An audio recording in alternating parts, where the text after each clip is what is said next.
தாவேக அமைச்சரவையில் விசிக ஆதங்கத்தை வெளிப்படுத்தும் திமுக. இதுல ரெண்டு விஷயங்கள் சொல்றாங்க. திமுக கூட்டணியில இருந்து ஒவ்வொரு கட்சியும் வெளியேறி இல்ல வெளியிலிருந்து ஆதரவு அப்படின்னு தாவேக பக்கம் நகரும் போது அந்த கட்சியுடைய வாக்கு வங்கி மட்டுமல்லாம பாஜக எதிர்ப்பு அப்படின்ற ஒரு பெர்ஸ்பெக்டிவ் குறைய ஆரம்பிக்குது திமுகவுக்கு. இன்னொரு விஷயம் என்ன சொல்றாங்க அப்படின்னா, இது தேர்தலுக்கான கூட்டணி அல்ல, இது கடந்த காலங்களில் இருந்தது, இப்போ இருக்கு, இனிமேலும் தொடரும் அப்படின்னு தொடர்ச்சியாக சொல்லிட்டு வந்தப்போ திடீர்னு அவங்க ஆட்சியில் பங்கு அப்படின்னு தாவேக பக்கம் நகரும்போது திமுக ஆதரவாளர்களுக்கும் சரி திமுகவினருக்கும் சரி இயல்பாக ஒரு ஆதங்கம், நட்பு சக்திகள் மேல ஒரு ஆதங்கம் வெளிப்படுது. அதுல வெளிவந்த வார்த்தைகள் தான் இது அப்படின்னு இரண்டு விதமாக சொல்றாங்க. இந்த சினாரியோவை நீங்க எப்படி பாக்குறீங்க? இல்லை, எது எப்படியாக இருந்தாலும் பாதிப்பு திராவிட முன்னேற்ற கழகத்திற்கு முதல்ல அது ரொம்ப ரொம்ப முக்கியமான ஒரு இடம். நான் பேசுறது எனக்கே திரும்பி கேட்குது, அதை கொஞ்சம் கட் பண்ண முடியுமா பாருங்க. கிட்டத்தட்ட நீங்க சொன்னதை போல திராவிட முன்னேற்ற கழகம் இன்னைக்கு இந்த முடிவை அதனுடைய தொண்டர்கள் கடுமையான அளவுக்கு சமூக வலைதளங்களை களமாடுறதுக்கு நீங்க அந்த தோழமை என்பது நீண்டகால தோழமை, இன்னைக்கு நேற்று உருவான கூட்டணி அல்ல. அது கிட்டத்தட்ட 2019 பாராளுமன்ற தேர்தல், 2021 சட்டமன்ற தேர்தல், 2024 நாடாளுமன்ற தேர்தல், அதுக்கு பின்பு 2026 தேர்தல், தொடர்ச்சியா வெற்றிகளை பதிவு செய்தவர்கள். 26 தேர்தலை தவிர்த்து விட்டு பாத்தீங்கன்னா நீங்க தொடர்ச்சியாக அவர்கள் வெற்றி ஒன்றையே பதிவு செய்த ஒரு கூட்டணி. அந்த கூட்டணி அப்படிதான் உருவாக்கம் பெற்றது. அந்த கூட்டணியுடைய வெற்றிக்கு அடிநாதம்னு ஒண்ணு இருக்கும். பொதுவாக ஒரு அலையன்ஸுக்கு ஒரு அடிப்படை கொள்கை அல்லது அடிப்படையான ஒரு கட்டமைப்பை உறுதிப்படுத்துற ஒரு இணைக்கக்கூடிய பாலம்னு ஒரு விஷயம் இருக்கும். அதுதான் பாஜக எதிர்ப்பு. அதை தான் நீங்க முதல் கேள்வியா கேட்டீங்க. அந்த பாஜக எதிர்ப்பு என்பது இன்னைக்கு இரு துருவங்களாக உடைந்து விட்டது. கிட்டத்தட்ட பழைய இந்தியா கூட்டணி, அந்த இந்தியா கூட்டணியினுடைய முகமும் முகவரியுமா தமிழ்நாட்டுக்கு இருந்தது மு.க. ஸ்டாலின் அவர்கள். இவருக்கு பதில் இவருங்கிற மாதிரி இன்னைக்கு அந்த திமுகவை தேர்தலில் வீழ்த்து விட்டு முதல்வர் வேட்பாளரையே தோல்வியடைய செய்து விட்டு கிட்டத்தட்ட அந்த கூட்டணி கட்சிகளையும் இன்னைக்கு உருவிக்கிட்டாங்க. அதுதான் தாவேகா. அப்ப கிட்டத்தட்ட அவர்களுக்கு அந்த இடம் ஒரு திமுகவுக்கு பெரிய நெருக்கடியாக மாறுகிறது. ஒன்று. இன்னொன்று மிக மிக முக்கியமா நீங்க சொன்ன மாதிரி இந்த அணிகள் இந்த பக்கம் நகர்ந்தது தொண்டர்கள் மத்தியில ஒரு பெரிய மனச்சோர்வை உருவாக்கி இருக்கு. அதுல மாற்ற கருத்து இல்ல. பட் இது காலத்தினுடைய கட்டாயம். நீங்க நீண்ட காலமாக அமைச்சரவையில பிரதிநிதித்துவம் வேணும், ஆட்சியில் பங்கு, அதிகாரத்தில் பங்கு, இதுதான் விடுதலை சிறுத்தைகள் கட்சியினுடைய நிலைப்பாடு. நீங்க கடந்த 2016 சட்டமன்ற தேர்தலில் அவர்கள் மக்கள் நல கூட்டணியோடு அணுகிய போதே அவர்களுடைய நிலைப்பாடு அதுதானே, ஆட்சியில் பங்கு, அதிகாரத்தில் பங்கு. ஆனா திமுக அதற்கு சம்மதிக்கலையே, தமிழ்நாட்டு மக்கள் விரும்ப மாட்டார்கள் அப்படிங்கறதான திமுக அதிமுகவோட நிலைப்பாடாக இருந்தது. அப்ப காலம் அதற்கான ஒரு வாய்ப்பை கொடுக்கிற பொழுது நீங்க அந்த வாய்ப்பை பயன்படுத்தி கொண்டு அவர்கள் நேரடியாக கிட்டத்தட்ட தாவேகா பக்கம் நகர்கிறார்கள். நீங்க அதே வெளியிலிருந்து ஆதரவு அப்படிங்கும் போது அரசு மீது விமர்சனம் வைப்பாங்க. இது தாவேகாவுக்கு தான் லாபம். நீங்க விசிகாவுக்கு லாபம் தெரிகிறது, இந்திய யூனியன் முஸ்லீம் லீக்கிற்கு லாபம் என்று பார்க்கிறோம். இதை விட பெரிய லாபம் தாவேகாவுக்கு தான். அவர்கள் ஆட்சிக்கு எதிராக இவர்களை எல்லாம் சாட்டி சுழற்ற முடியாதபடி ஒரு கிடுக்கப்படி போட்டு அமைச்சரவைக்குள் இடம் வந்துட்டாங்க. நீங்க கிட்டத்தட்ட தாவேகாவினுடைய அமைச்சரவையில செங்கோட்டையன் அவர்களை தாண்டி வேற யாருமே முன்னாள் அமைச்சர்களே கிடையாது. அப்ப அனுபவசாலிகளே இங்க இல்ல. அவ 2 பேர் புதிதாக அமைச்சர் ஆகிறாங்க, காங்கிரஸ்ல இருந்து 2 பேர் ஆகுறாங்க. இது எல்லாமே அந்த அரசை ஒரு கிட்டத்தட்ட ஒரு பாதுகாக்கப்பட்ட அரணுக்குள் கொண்டு வரும். அந்த கணக்கெல்லாம் இருக்கு. கிட்டத்தட்ட பாஜக எதிர்ப்பு என்பது நீங்கள் சொன்னதை போல 2 கூறுகளாக உடைந்து விட்டது. அது ஏற்கனவே கடந்த சட்டமன்ற தேர்தல்ல 26 தேர்தலையே பாஜகவுக்கும் வேலை இல்லை, பாஜக எதிர்ப்புக்கும் வேலை இல்லை. அதனாலதான் திமுக தோல்வி அடைந்தது. அதை இந்த கட்சிகள் உணர்ந்து விட்டார்கள். தமிழ்நாட்டுல விஜய் என்பவர் ஒரு பெரிய சக்தியாக வந்துட்டாரு. கடந்த தேர்தல்கள்ல திமுக முன்னிறுத்தியது பாஜக. இந்த இனியெல்லாம் பாஜகவுக்கு வேலை இல்லை, விஜய் வெர்சஸ் டிஎம்கேன்னு களம் மாறிடும். அதுல யார் கை ஓங்கும் என்றால் இப்போதைய களச்சூழல் விஜய் கை ஓங்கி இருக்கிறது அப்படிங்கிற சில லாப கணக்குகளும் அமைச்சரவை கணக்குகளும் இதற்கு பின்னால் இருக்கிறது. திமுகவினர் கொஞ்சம் பொறுமையாக இருந்திருக்கலாம். முன்னாள் முதல்வர் அவர்கள் ரொம்ப பக்குவமான வார்த்தைகளால் விளக்கம் சொல்லியிருந்தார். அதுபோன்று ராசா போன்ற சீனியர்களும் கடந்திருக்கலாம், இந்த விமர்சனங்களை தவிர்த்திருக்கலாம் அப்படின்னு தான் பார்க்கிறேன். யாருக்கு பலம்? தாவேக அமைச்சரவையில விசிக நுழைந்ததன் காரணமாக யாருக்கு பலம் பலவீனம் அப்படின்றத நம்ம தொடர்ந்து பேசலாம். அதற்கு முன்னாடி சில கேள்விகள்.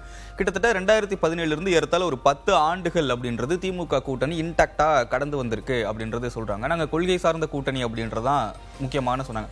ஆனா சில விஷயங்கள் பார்க்க வேண்டியிருக்கு அப்படின்னு பாக்குறேன். 2014க்கு அப்புறமா மத்தியில பாஜகவோட எழுச்சி அப்படின்றது அபரிவிதமாக இருந்தது. ஆனா அத்தகைய ஒரு சூழல்ல இங்க தமிழ்நாட்டில் இருவரும் சக்திகளாக இருந்தப்போ அதிமுக தலைவர் முதல்வராக இருந்தவர் ஜெயலலிதா அவர்கள் மறைகிறாங்க. அதற்கு பின்பு வந்த அதிமுக தலைவர்கள் பாஜகவோட இணக்கமான ஒரு சூழல்ல இருக்காங்க. இந்த பாஜக வளர்ச்சி அதிமுக தலைவர்கள் பாஜக பக்கம் நெருக்கமானது, இந்த இரண்டும் சேர்ந்து தமிழ்நாட்டில் இருக்கக்கூடிய மதச்சார்பற்ற கட்சிகளை, முற்போக்கு சக்திகளை வந்து நேரடியாக இயல்பாகவே திமுகவை நோக்கி தள்ளிடுச்சு. அவங்க போறதுக்கு வேற இடம் இல்லை. இத்தகைய சூழல்ல தமிழக வெற்றி கழகம் வந்திருக்கிறது. பாஜக கொள்கை எதிரி அப்படின்று சொல்றாங்க. முதல் தேர்தலிலேயே தனிப்பெரும் கட்சியாக இருக்காங்க. அப்படி இருக்கும்போது திமுகவை விட்டு நகர்ந்து தாவேகா பக்கம் போறது இயல்பு தானே. இதை வந்து திமுக உணராமல் இருக்காங்களா அப்படின்றது ஒரு கேள்வி. இல்ல, நான் தேர்தலுக்கு முன்பில் இருந்தே ஒரு விஷயம் கூறி வருகிறேன். அதுல ரொம்ப ரொம்ப முக்கியமா என்னன்னா, விஜய் களத்திற்கு வந்திருக்கிறார். அவர் பாஜக இல்லாத ஒரு அணியில தேர்தலை சந்திக்கிறார். அவர் கடந்த தேர்தலை சந்தித்ததும் பாஜக அணியில இல்ல. நீங்க இன்னொரு விஷயம் கூட அதுல நோட் பண்ணணும். சிபிஐ விசாரணைக்கு டெல்லிக்கு போயிட்டு வந்தார். டெல்லிக்கு போயிட்டு வந்தா இங்க பலரும் பேசப்பட்டது. சிபிஐ விசாரணைக்கு போயிருக்காரு, பாஜக கூட்டணிக்குள்ள போயிருவாரு அப்படிங்கிற விஷயம் பேசப்பட்டது. அது நடக்கல. அவருடைய ஜனநாயகன் திரைப்படம் முடக்கப்பட்டது. கிட்டத்தட்ட திரைப்பட தணிக்கை வாரியம் மத்திய அரசின் கட்டுப்பாட்டில் இருக்கக்கூடியது. கிட்டத்தட்ட பாஜகவிடம் நியமிக்கக்கூடியவர்கள் தான் தணிக்கை வாரிய உறுப்பினர்களாக இருக்காங்க. அந்த இடத்திலும் அவர் அந்த அழுத்தங்களுக்கு உட்படல. கிட்டத்தட்ட தொடர்ச்சியாக கொள்கை எதிரி, நீங்க சொன்ன மாதிரி கட்சியை அறிவிக்கிற பொழுதே அவர் தன்னுடைய அரசியல் எதிரி திமுக என்பது ஒரு நிலையாகவும் கொள்கை எதிரி பாஜக வைக்கிறார். இவ்வளவும் கடந்த காலங்கள்ல. தேர்தலுக்கு பின்பு ஒரு விஷயம் பேசப்பட்டது. ஒருவேளை விஜய்க்கு தனிப்பெரும்பான்மை கிடைக்காவிட்டால், அதை விஜய்க்கு கூட பேசல, பாஜக அதிமுகவுக்கு தேவைப்படும், அப்ப விஜய் அந்த பக்கம் போய் ஒட்டிக்குவாரு அப்படின்லாம் திமுக பிரச்சாரம் செஞ்சாங்க. அதுவும் நடக்கல. கிட்டத்தட்ட அவர் திமுக கூட்டணிகள்கிட்டயே, ஒரு மதசார்பற்ற அணிகள் கிட்டேயே தன்னோட ஆதரவை கேட்டார். இந்த விஷயங்களாலதான் இந்த அணி கட்டமைக்கப்பட்டது. நீங்க கேட்டது மாதிரி நேற்று வரை அவர்களுக்கு வேறு வழி இல்லை. நீங்க ஏற்கனவே அவர்கள் திமுக இல்லாமல் மக்கள் நல கூட்டணி முயற்சிக்கிறாங்க, தோல்வியில முடியுது. விஜயகாந்த் அவர்கள் முயற்சிகளை முன்னெடுத்த போதும் பாக்குறாங்க 8% தான் ஓட்டு வாங்குறாரு. அதனாலதான் நம்பிக்கை குறைவாக விஜயோட முதல்ல போகல. ஒருவேளை விஜய் அவர்கள் இவ்வளவு பெரிய தாக்கத்தை ஏற்படுத்துவார்னு கொஞ்சம் முன்கூட்டியே காங்கிரஸ் கணிச்சாங்க. அதுல ரொம்ப முக்கியமா பிரவீன் சக்கரவர்த்தி போன்றவர்கள், அவர் தான் நம்மகிட்ட முதல்ல சொன்ன டேட்டா 18% தாண்டிட்டாரு விஜய் அப்படின்னு காங்கிரஸ் தலைமைக்கு அவர் கொடுத்த ரிப்போர்ட். அது மாதிரி ஒவ்வொரு கட்சிகளும் உள்வாங்கி இருந்தால் தேர்தலுக்கு முன்பே திமுக கூட்டணி உடைந்திருக்கும். இப்ப நீங்க தேர்தலுக்கு பின்பு உடைந்தது, நீங்க கேட்டது முக்கியமான கேள்வி, அருமையான ஒரு நல்ல ஒரு கேள்வியும் கூட. கிட்டத்தட்ட நீங்க பாஜக இல்லாத ஒரு அணி, அந்த புள்ளியில் தான் இவர்கள் இணைகிறாங்க. அப்ப நீங்க வந்து வேற எதுவும் விமர்சனம் வைக்க முடியாது. சரி, ஒரு விமர்சனம் வைக்கலாம், திமுக இப்பொழுது கூட வைக்கலாம், அமைச்சர் பிரதிநிதித்துவம் கிடைத்து விட்டது என்பதற்காக இவர்கள் நகரலாமா அப்படின்னு வைக்கலாம். விசிகா போயிருக்கிறது ஆதி திராவிடர் மற்றும் பழங்குடியினர்களுக்கு நலன் பயக்கக்கூடிய தமிழகத்தினுடைய சமூக நீதித்துறை. அதை அவர்கள் சொல்லலாம், எங்க அந்த சமூக காலத்துக்காக தான் இத்தனை நீண்ட நெடிய காலம் பாடுபட்டோம், அந்த சமூகத்தினுடைய வளர்ச்சிக்காகவும் ஒரு எழுச்சிக்காகவும் நாங்கள் அமைச்சரவையில் பங்கேற்றோம் விளக்கம் சொல்லிட முடியும். இதே இது நீங்க இந்திய யூனியன் முஸ்லிம் லீக்குக்கும் பொருந்தும். இந்திய யூனியன் முஸ்லிம் லீக்கை பொறுத்தவரை சிறுபான்மையினர் நலத்துறை அந்த இடம் தான். நீங்க தாவேகா 75 ஆண்டுகள் பாரம்பரியம் கட்சி திமுக, கிட்டத்தட்ட 33 ஆண்டுகள் தமிழ்நாட்டை ஆண்ட கட்சி அதிமுக, அவர்களை விட ரொம்ப லாபகமாக காய் நகர்த்தியிருக்காங்கிறதா இதுல புரிந்து கொள்ள வேண்டிய இடம். கிட்டத்தட்ட பாஜக இல்லாத ஒரு அணி என்பதுதான் விஜய் பக்கம் இவர்கள் சாய்வதற்கும் காரணம். அது திமுகவுக்கு தான் பெரும் பின்னடைவு. நான் தேர்தலுக்கு முன்பிருந்தே சொல்லி வருகிறேன், தேர்தலுக்கு அப்புறமும் இது திமுகவை தான் பாதிக்கும், தேர்தல் நேரத்திலும் திமுகவை தான் இவர் பெரும் பாதிப்பை ஏற்படுத்துவார் அப்படின்னு. அந்த வகையில் இப்பொழுதும் தொடர்ந்து கொண்டிருக்கு அப்படின்னு தான் நான் புரிஞ்சுக்கிறேன். திமுகவுக்கு பின்னடைவு அப்படின்றது தாவேகா கூட்டணி லாங் லாஸ்டிங்கா எவ்வளவு தூரத்துக்கு போகுது அப்படின்றத பொறுத்து தானே பார்க்க முடியும். கூட்டணி அறிவிச்சு அமைச்சரவையில் பங்கெடுத்து ஒரு வாரம் கூட ஆகலை. அப்படி இருக்கும்போது திமுகவுக்கு பின்னடைவு அப்படின்னு அடுத்த ஒரு எலெக்ஷனுக்கும் சேர்த்து நம்ம இப்போ சொல்றது அது எப்படி சரியா இருக்கும்? தாவேகா அரசாங்கம் எப்படி செயல்படுகிறது, பாஜக எதிர்ப்புல அவங்க எவ்வளவு முனைப்பாக இருக்காங்க, அதை ஒட்டி தானே திமுகவுக்கு பின்னடைவா இல்லையா அப்படின்றது பார்க்க முடியும். ஆமா, ரொம்ப முக்கியமான ஒரு இடம். 2024 நாடாளுமன்ற தேர்தல் உங்களுக்கு ஒரு முன்னுதாரணம். 2024 தேர்தலில் திமுக காட்டுறதுக்கு ஒரு பிரதமர் வேட்பாளர் இருந்தார், அவர் ராகுல் காந்தி. 2019 அவரை முதல்ல முன்மொழிந்ததும் மு க ஸ்டாலின் அவர்கள் தான் பிரதமர் வேட்பாளராக ராகுல் காந்தி அவர்களை. அதே மாதிரி நீங்க பாத்தீங்கன்னா வருகின்ற நாடாளுமன்ற தேர்தல் 29 வரப்போது நோக்கம். நீங்க சொல்றது நான் ஒரு வாரத்தில் சொல்லிடுறேன், நான் ஒரு வாரத்தை கடந்து எதை நோக்கி களம் போகிறதுங்கிறதுக்காக சொல்றேன். 2029 தேர்தலில் ஒருவேளை இப்போது இருப்பது போன்றே அதிமுக பாஜக கூட்டணி தொடர்ந்தால் அதிமுக காட்டுறதுக்கு ஒரு பிரதமர் இருக்காங்க, அவர் மோடி அவர்கள். கிட்டத்தட்ட 3 முறை ஆட்சி செய்தவராக இருப்பார். அப்ப மோடி அவர்கள் வேணுமா வேண்டாமா? தாவேகா சைட்ல இருந்து காங்கிரஸ், நீங்க அந்த கூட்டணி உடன்பாடு ஏற்படும் போதே பார்த்திருப்பீங்க, அந்த ஆதரவு கடிதத்திலேயே குறிப்பிட்டிருக்காங்க. இந்த தேர்தல் மட்டுமல்ல, அடுத்து வரக்கூடிய உள்ளாட்சி தேர்தல், 2029 நாடாளுமன்ற தேர்தல் எல்லாத்திலையும் கூட்டணிட்டாங்க. அப்ப தாவேகாவினுடைய பிரதமர் வேட்பாளர் ராகுல் காந்தி அவர்கள்.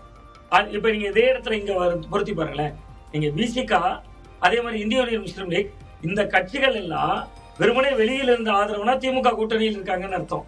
எப்படி நீங்க அமைச்சரவையில பங்கெடுத்துட்டீங்களோ அடுத்த நொடியே திமுக கூட்டணி முறிந்து விட்டது. ஏன்னா நீங்க ஆளுங்கட்சி கூட்டணிக்குள்ள இருக்கீங்க. ஆளுங்கட்சி கூட்டணிக்குள் அமைச்சரவையில் பங்கு வைத்து விட்டு எதிர்கட்சியின் நண்பனாக இருக்கவே முடியாது. இல்ல நீங்க நாளைக்கு பிரச்சனை வருகிறது. நீங்க ஒரு உதாரணத்துக்கு எடுத்துக்கீங்களேன், கடந்த தேர்தல் காலகட்டத்துல கடந்த 5 ஆண்டுகள்ல அதிகமான பிரச்சனைகள் எந்த கேட்டகரியில வந்ததுன்னா வேங்கை வயல் பிரச்சனை. அதுக்கு திருமாவளவன் அவர்கள் பெரிய போராட்டத்தை முன்னெடுக்க முடியல. காரணம் அவர் கூட்டணிக்குள் இருந்தார். இப்ப அப்படி இல்ல, நேரடியாக அந்த அமைச்சரவையின் ஒரு அங்கமாக இருக்காங்க. அது போன்ற துறைகள் அவர்களுக்கே ஒதுக்கப்பட்டு விட்டது. உங்களுக்கு நினைவுல இருக்கலாம், தீபக் ராஜா படுகொலையில இருந்து தொடங்கி அப்படியே நீங்க வந்தீங்கன்னா கவின் ஆணவ படுகொலையில தொடங்கி கிட்டத்தட்ட கள்ளக்குறிச்சி கள்ளச்சாராய மரணத்துல அதிகமாக உயிரிழந்தது வரை பட்டியல் சமுதாய மக்களுடைய பிரச்சனைகள் நிரம்ப இருந்தது. அந்த பிரச்சனைகளை எல்லாம் அட்ரஸ் பண்ண வேண்டிய இடத்துல திருமாவளவன் அவர்கள் கூட்டணி கட்சி என்கிற அடிப்படையில இருந்தாலும் கூட கள்ளக்குறிச்சியில எல்லாம் போய் போராட்டம் பண்ணார், மது ஒழிப்பு மாநாடு நடத்தினார். இன்னைக்கு அந்த கூட்டணியின் ஒரு அங்கமாயிட்டீங்க, அமைச்சரவையில பங்கு வைத்துட்டீங்க. அப்ப இதெல்லாம் தான் திமுகவுக்கு பாதிப்புங்கிறேன். நேற்று வரை திமுக கூட்டணி கட்சிகளோடு சேர்ந்து போராடுவாங்க, அந்த போராட்டம் நடத்த முடியாது.